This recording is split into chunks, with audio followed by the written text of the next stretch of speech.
What up, perps? Kid Copious, back in effect. Purple State Party, you know what we're doing here. Repping America, the center, common sense, good old fashioned I love yous. Well, last week I asked you guys for some assistance on what to do about the character. I didn't hear from any of you. No biggie. Put the call out again. I'm trying to figure out where to go with all this. I'm trying to rep both sides. I'm trying to rep the middle. I'm trying to rep the good ideas that come out of both sides. Trying to, just provide my own unique spin on some of these stories, my way of looking at things. Thank you for watching. I'd like some likes and subscribes, but, whatever. I'm just going to keep rolling, and we'll see how much longer this keeps going because, I want to make a difference. That's really what this is all about. And if you're somebody out there who makes a difference in somebody's life, well, this Fetty's for you.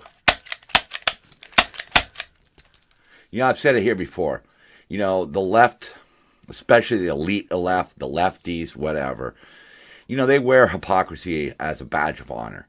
It's a way of saying, hey, look, I'm so powerful that I can do whatever I want while telling you what to do and condemning you for doing things.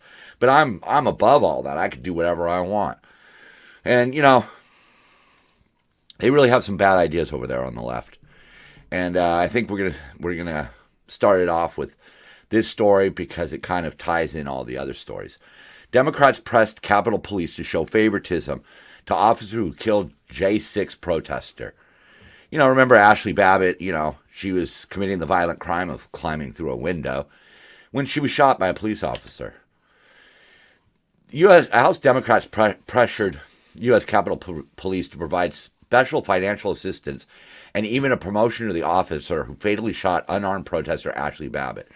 They're up in arms every time an unarmed suspect is shot. But with this, they cheer the guy and they want to give him money. It resulted in tens of thousands of dollars in taxpayer and charitable assistance, not provided to other officers, just to this guy, because he was upset about how he was being treated. So, they wrote to the Capitol Police wanting more assistance for this piece of shit, Michael Byrd.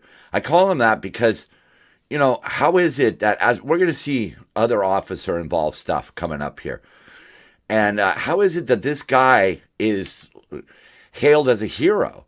What did he do? Some of this came from House Speaker Nancy Pelosi's staff. They wanted to find a solution to make him happy, and the department's chief later told Byrd that he would not be offered any further assistance from the Memorial Fund. I don't know why that is. So instead, the Capitol Police set up a GoFundMe page that got him $160,000. Republican Eric Swalwell, Democrat from California, was one of the many progressives who donated and promoted the fundraising. This guy shoots an unarmed protester and doesn't lose his job. No, he gets promoted and he gets money. That doesn't make any sense. The committee that was investigating this found that they went to extraordinary lengths to promote him and provide him with financial support, dwarfing that received by other officers who were on duty, including attempts to use a memorial fund for wounded officers to compensate him. So, as we're going to see in a bit here, when officers are defending themselves or members of the public or people are defending members of the public, these lefties go after them with everything they've got. They bend the rules. They break the rules. But when it comes to a police officer shooting somebody who's obviously not on their side, hey, let's give the guy some cash. That's pretty crappy, man.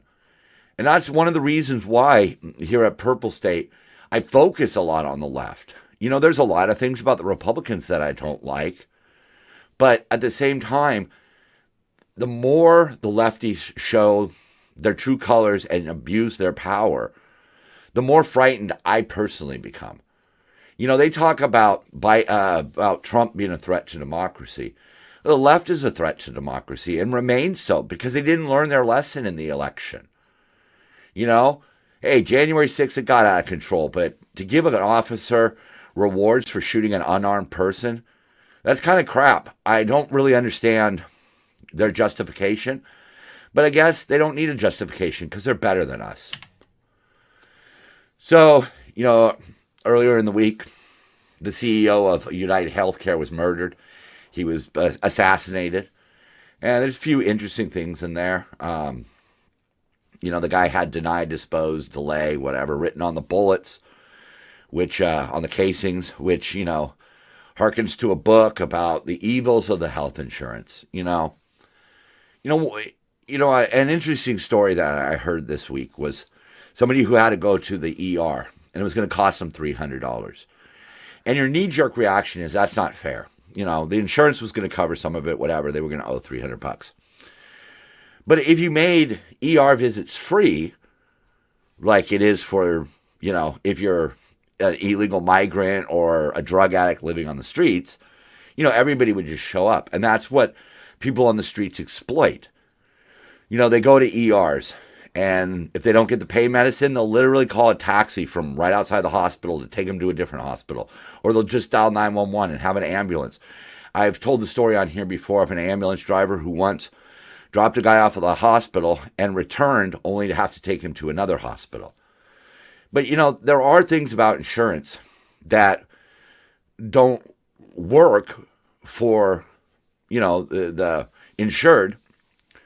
But it's based on the fact that if you don't have rules in place, it's just going to be exploited. And then the insurance company is not going to make any money. And people go, boo-hoo, the poor insurance companies aren't making any money. Well, if they're not making any money, why would they do it? If all insurance companies offered as a nonprofit, why would they do it? Why would they spend the time and effort to pay out claims and things like that if they weren't making any money? So anyhow, we can debate that later, but here's some of the interesting things. The CEO shooting latest. Suspect left New York City by bus, police say. They literally tracked this guy from the moment that he arrived in New York City. He went to a Starbucks. He went to another couple places. They followed him around with cameras. That's the world we live in now, folks. They can follow you around with cameras. It's kind of dystopian, but at the same time, if you're not doing anything wrong, why would you worry about it? But they were finally able to find surveillance image of the suspect without his mask because he was flirting with a woman who checked him into a hostel in Manhattan. Such dude behavior, man. Such bro behavior. There he is right there. He's flat. It's just like a guy to meticulously plan a murder down to every detail and then blow it because you have to flirt with a hot chick. Man. Men really are whipped. They just really are. And I can't say I'm better than that. I really can't say. If a pretty girl wanted me to lower my mask, I probably would. But I also found it interesting that the gun he used, I don't have the name in front of me on here. Let me see. A Station 6. It's a gun used by veterinarians. You can see it right there. And it operates by, when you pull back on that handle in the back, it brings up a round, chambers it, and is ready to fire. But after you fire it once, you have to pull it back again. It's a single-action pistol, sort of like a bolt-action rifle. It can hold 6 bullets or 7 bullets, whatever it holds, but it has to be manually cycled. It's based on an old World War II gun called the Wellrot, and it's designed to be silent. It's going to be interesting to see how when this all plays out, how this guy was able to get a hold of this Station 6. Very interesting gun. I know it's a weird thing, but one of the ticks in my brain is every time there's like drug busts or things like that, I'm always interested in the firearms that are found. I'm fascinated by firearms. But, at the end of the day, what I'm seeing online with people just taking shots at the insurance companies, saying, hey, what's the big deal? Just another, dead CEO. He was a father. He was a husband. He was separated from his wife at the time. Don't know what that's all about. That'll come out. But, again, this is one of those things where the left seems to show favoritism to bad guys. And again, they're sort of making a hero out of him. I highly doubt that any of the online comments that I've read were from Republicans. There might be a few of them out there, and I understand, like I said at the beginning, I understand people's frustration with insurance, but, they're in the business to make money, and without rules, chaos reigns, as we see in a lot of blue cities. So if somehow you haven't heard, as Bronco's saying here, Hunter Biden got himself a pardon. Look at that. Gee, thanks, Dad. Look at that. It's got everything. I'm gonna miss the sippy cup in Brandon's hand. Look at Hunter with the crack pipe. Yeah, and a complete reversal. Biden pardoned son on weapons and tax evasion convictions. I don't want to hear it about gun control. I don't want to hear about how nobody's above the law. Tax the rich. I mean, this was a white boy who was pardoned by his daddy. I mean, I understand a father wanting to pardon his son. But this was a blanket pardon for any and all crimes committed all the way back to 2019. This is a straight up admission that the Biden crime family that some of us spoke about was true. They were charging foreign entities for access, and then they were laundering the money. That's what this is all about, And, again, the hypocrisy. The Lincoln Project put this out some time ago. When MAGA cultists complain about a weaponized justice system, remind them that President Biden has refused to show favoritism towards his son because he has a commitment to the rule of law in our judicial system, regardless of who's involved. Well, I guess not. And it is a weaponized justice system. Jack Smith has been told he can't go after Trump, so he's going to go hard after other people now. They have weaponized it. We've seen school boards. We all know these stories. It really is apparent that Biden weaponized every federal agency that he could. And when he literally weaponized the IRS a little bit more, he was going after common folks. This is a guy who will, as history will show, was the most corrupt, most inept, most useless, most lazy, most do-nothing president ever. 4 years ago, I said on this show, if you can't vote for Trump, at least consider what it is that you're voting for. Everybody thought that Biden not being Trump would be a better thing. I guess America woke up, but we need to stay awake. We can't let this cycle of left-wing nonsense come back in again. And we have to remember things like this. Hey, fair enough. I'm not saying he shouldn't have pardoned his son. I would have done the same exact thing, okay? But I don't think I would have said the things that Biden said beforehand. When they talk about Trump and they say nobody's above the law, keep in mind, Hunter Biden was above the law. Biden even said during his pardon speech here, today I signed a pardon for my son, Hunter. From the day I took office, I said I would not interfere with the Justice Department's decision-making, and I kept my word even as I've watched my son being selectively and unfairly prosecuted. He wasn't. He wasn't. He lied on a gun application, okay? He avoided paying taxes. And he signed those tax returns after his sobriety. So we can't blame the drugs for the taxes. All right? Let's have some fun with it now. Yeah, seriously, let's have some fun with the whole pardon thing. Hunter asked if he could get his baggie of cocaine back from the White House now. Santa confirms Hunter Biden's still on the naughty list despite presidential pardon. Americans starting to think this Joe Biden guy might be a liar. He's a career politician. By definition, he's a liar. We already knew this. And people out there voted for the guy. Update, some people above the law. And now the Biden White House, not Biden, his aides, will preemptive pardons for Anthony Fauci, Adam Schiff, and Liz Cheney. Okay. You're just going to absolve them of any and all crimes dating back to whenever? Liz Cheney, she's supposed to be a Republican. The gall at which these Democrats flash their ability to be hypocrites and get away with it is just amazing.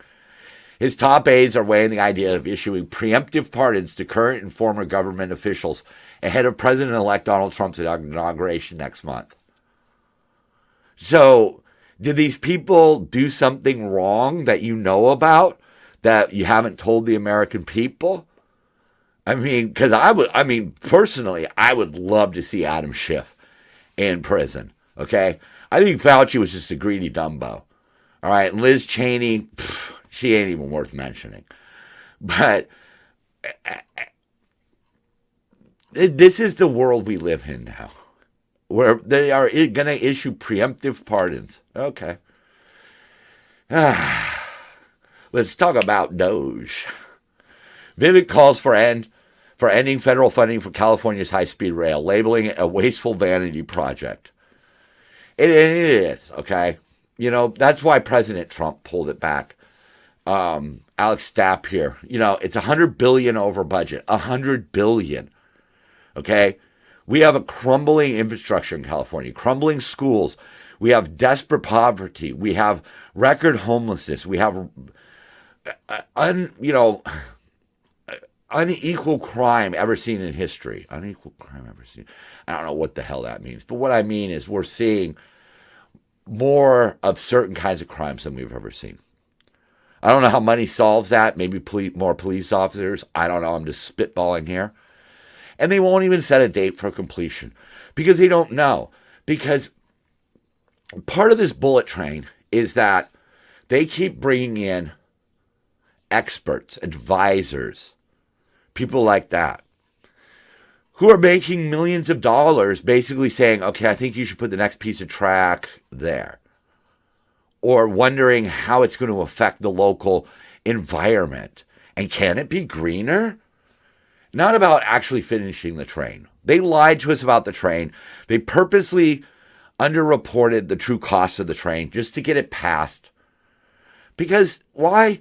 Because a lot of people are going to make a lot of money off of this thing. Not the taxpayers. We ain't getting shit. A train, even if they complete it from LA to San Francisco, what good does that do the average person?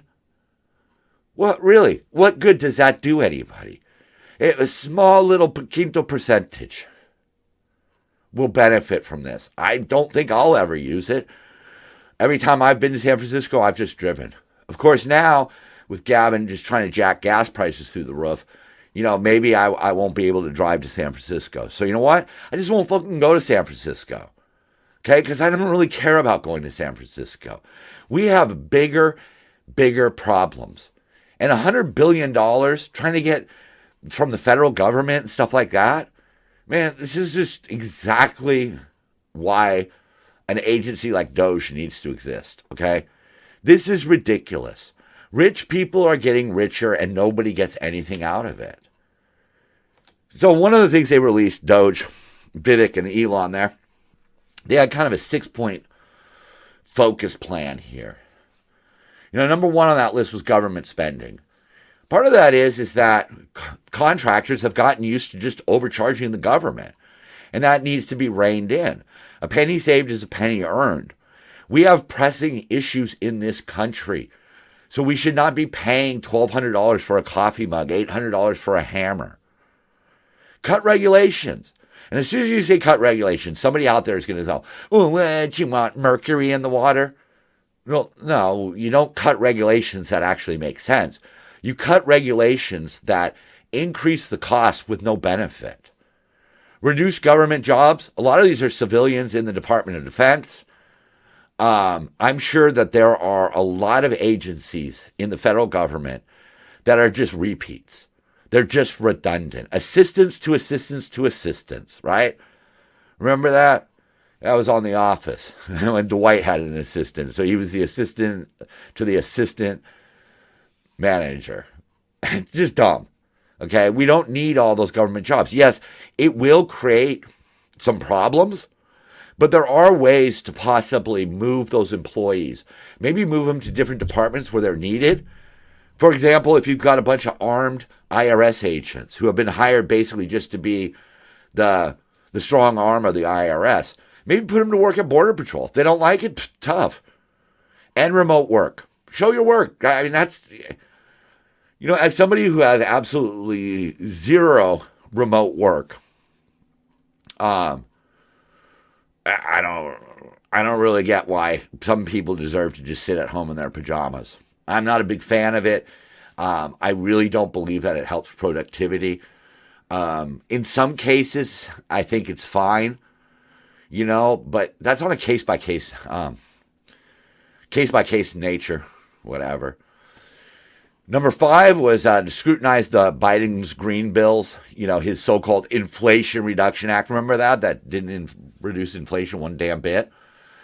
I mean, if that $400 billion is just consultants and pork, then we need to scrap some of it. I hope, like I've said before, I hope they move forward with the high-speed internet in the rural areas, remove the DEI requirements on those things, get the car chargers up and going. Look, I don't stand opposed to people driving electric vehicles. I just don't want to be forced into it. But, if that $400 billion was meant to just grease the palms and make the rich richer, then it needs to go away. And then number 6, eliminate daylight saving. That's one of those weird ones where whenever they talk about it, there's a lot of doomsayers. Oh, kids in the schools, and it'll be dark and they'll be run. Okay. Okay. Let's just try it for a year. Let's just pass a law and have it expire on January 1st, 2026, and see what happens. And one of the reasons why I'm a supporter for this is because I have to get up pretty early for my job. When the clocks change, sometimes it's good, sometimes it's bad. But it's just, it's ridiculous. It is ridiculous. And one thing that I'm hoping for is I would love to see how much money the government or governments spend on adjusting clocks. I'd like to see what the financial ramifications of that is. But I've always thought it's stupid. I don't understand why we change the clocks. It just seems arbitrary to me. It made more sense when we were a more agrarian society. Everybody was farming. It's sort of, there used to be some sense to it. But nowadays, I don't see a sense to it. So, like to see it go bye-bye, I like what Doge is doing. I like what they're, one of the things I've said on this show before is I don't want to give more taxes until the government learns to spend our money better. We have to live within budgets, so should they. And they just blow them out constantly. In just a sec, we're going to see some more examples of that. So, speaking of blowing budgets right out of the water, Gavin Newsome. Oh boy, this guy. He wants $25 million to fight the Trump litigation he sees coming. So nothing that's actually happening. He's just going to prepare. He needs $25 million so that he can prepare to fight Trump. That's not what we need out of our governor, all right? We have problems in this state, and this guy is only doing it to enrich himself. So state lawmakers are going to have a special session. It's already passed. I didn't hear any results. But, they need $25 million in a litigation fund to respond to Donald Trump's anticipated attacks on California policies. Now, this is where it gets interesting.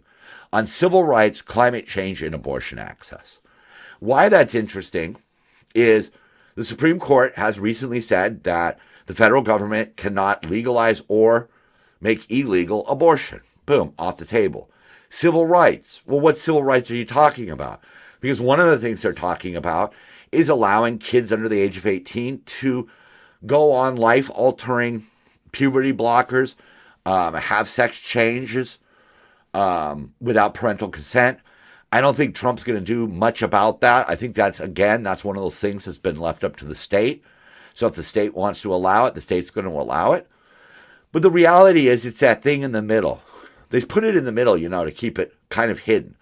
Climate change. Gavin Newsome is not fighting to protect our environment because he thinks he could actually save our environment. He's doing it because that's where the money is. That's where his investments are. That's where his allies are. That's where the lobbyists are. They are all about this climate change and getting billions and billions of dollars. The more money that you put in the pot, the easier it is to steal a little. Right? I mean, if there's a single bill sitting in the pot, and you take it, people will notice it's gone. But if there's $1 billion sitting in a pot, nobody's going to miss a few bucks. And that's what it really comes down to. That's what he wants to use taxpayer dollars to fight for these things that he's convinced a select few that we could do something about. You know, like these EVs and the EV chargers and solar panels and windmill projects. These are all things that will get this guy money. And he's also an idiot because he's going to run for president in 2028. And he's going to run on the platform of, I'm not Trump. Well, Trump's not going to be there. So good luck. I found this one kind of like summed it up really well. Charlemagne the God. Yeah, whatever, not my God. Rips Newsom over moves to Trump-proof California. He said, using words like Trump-proof will result in a person looking like a hypocrite. They don't care. When you know you need when you need the president for something, and you all in his face smiling and cheesing the same way you know President Biden was after they called him a threat to democracy and all those other things. Yeah. That's what it is.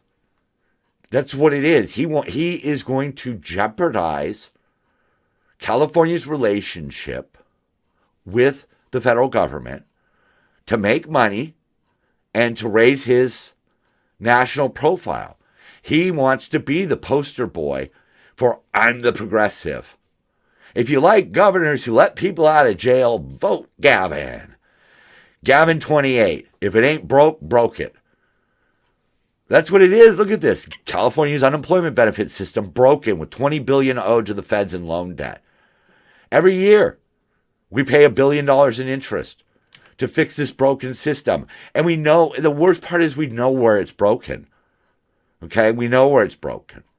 It's broken in the fact that they're not taking out enough unemployment taxes. That's it. You have to raise taxes on that. It's going to raise costs on things.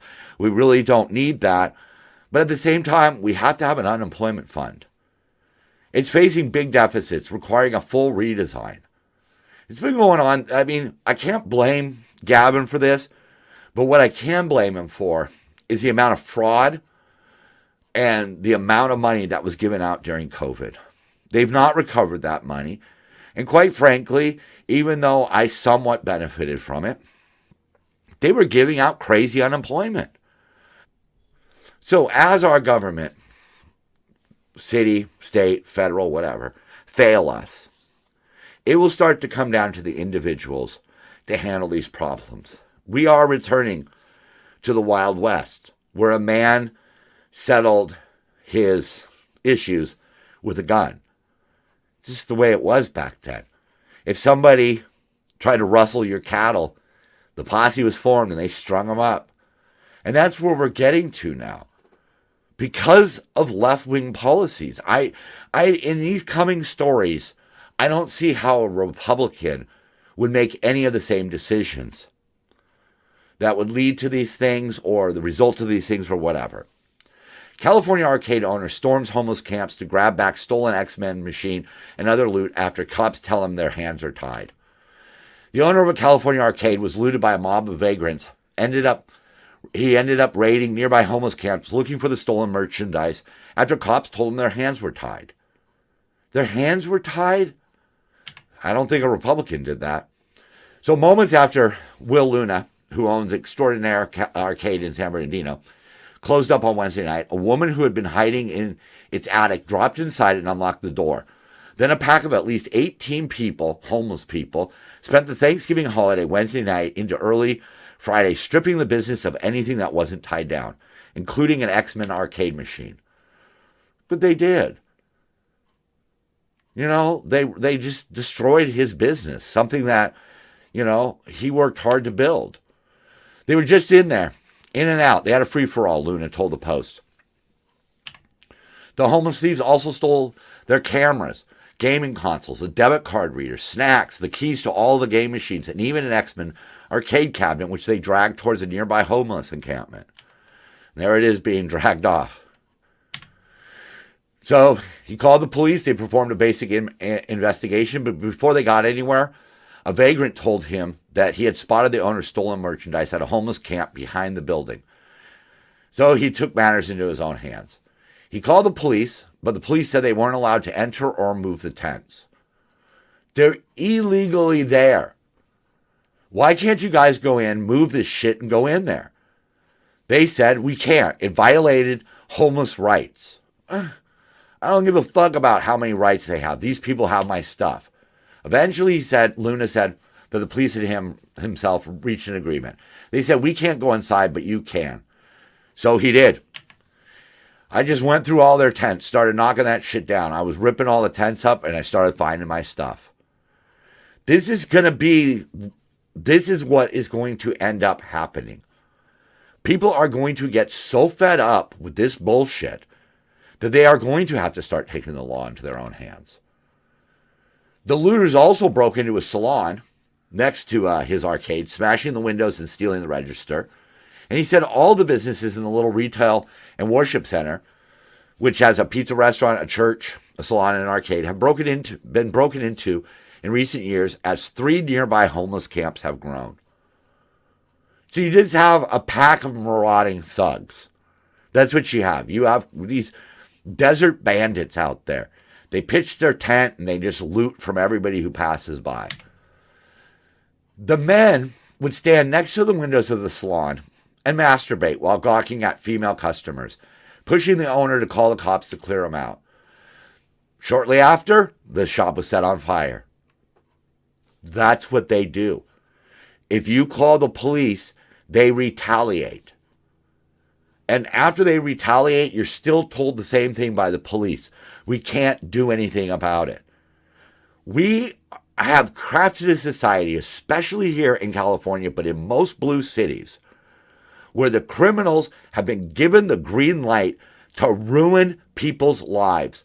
And why? Because the more your life is in ruins, the more you have to rely on the government, the more money you will turn over, the less you will look into your politicians to see what they're really doing with your money. Because the politicians are the real crooks. So the fact that they are supporting crooks shouldn't come as a surprise to us, being that they're both of the same ilk. More evidence of that. Daniel Penny agreed with chance of guilty as closing arguments begin in Jordan Neely chokehold case. A dozen protesters chanted guilty, guilty as he exited an SUV near the courthouse. One of them, and these people are sponsored by a BLM offshoot, by the way. What do we want? Justice. When do we want it? Now. Where's the justice? What are you looking for? Jordan Neely went on a subway car and started threatening the safety and very lives of the people in that car. And Daniel Penny stepped up and put an end to it. What justice are you looking for? Even Eric Adams defends Daniel Penny because he's smart enough to know. He's one of those ones. He's sort of like Fetterman, where he realizes that being a Democrat now links you to these crazy lefties, and they're tired of it. That's not why they do this job, to support criminals. But, there have been some changes, but Daniel Penny was looking at 15 years in prison if convicted of manslaughter. They've scrapped that manslaughter charge, and now they're going to see if they can get him on this criminally negligent homicide for defending people on a train. Oh, but kid, it wasn't he defending. He went too far. No, he didn't. When the police arrived, Jordan Neely was still breathing. He was given Narcan. He then died. He suffered from sickle cell anemia. And one of the things that I found in doing research for sickle cell anemia, it basically takes your round red blood cells and turns them into a sickle shape, more like a crescent shape, if I'm being honest. But one of the worst things you could do with sickle cell anemia is overexertion. Yeah. So that's what killed him. Alvin Bragg is the one who forced this upon Daniel Penny. The police had no problem with what he'd done. He acted in self-defense, and the guy wasn't dead. So how could the police have arrested Daniel Penny for murder when the guy died in their care? Maybe because of what happened, but Daniel Penny only did what he did because of what Jordan did. But Alvin Bragg shows you right here what is so wrong with these George Soros funded liberal DAs. Since he took office, there have been 25 murders in the subways, following decades when the average was 1 or 2 a year. Not everyone who jumps the turnstile is a serious criminal, but you can bet that everyone who commits a serious crime in the subway beat the fare. That's the broken window policy. If you put somebody in jail for throwing a rock through the window, it sends a message. If that guy got 6 months for throwing a rock through the window, what do you think I'm going to get for armed robbery? That's how you let criminals know that you're serious. You put some fear into them. Here's another Soros DA. Miscarriage of justice. Soros DA ripped by police for war on cops after officers sentenced to prison. And that's the little dweeb, Jose Garza. That's the little left-wing Soros-funded progressive. That guy doesn't look like he could fight a kitten. That guy doesn't look like he could stand up to anybody. He looks like just a sad little individual who takes his little tiny ounce of power and lords it over people.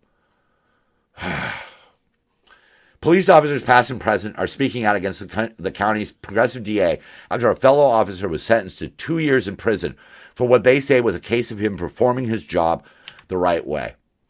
Christopher Taylor was sentenced to 2 years after being convicted of deadly conduct, after originally being charged with murder in the shooting death of 46-year-old Maurice Da Silva. Now, was Maurice Da Silva just sitting there and the officer pulled up and shot him? Nah, a little more complex than that. Da Silva was in the midst of a mental health episode, walking around the apartment complex threatening to harm himself and holding a knife to his throat when he failed to drop the knife after being instructed by police officers to do things. They say that that could have been defused without using deadly force.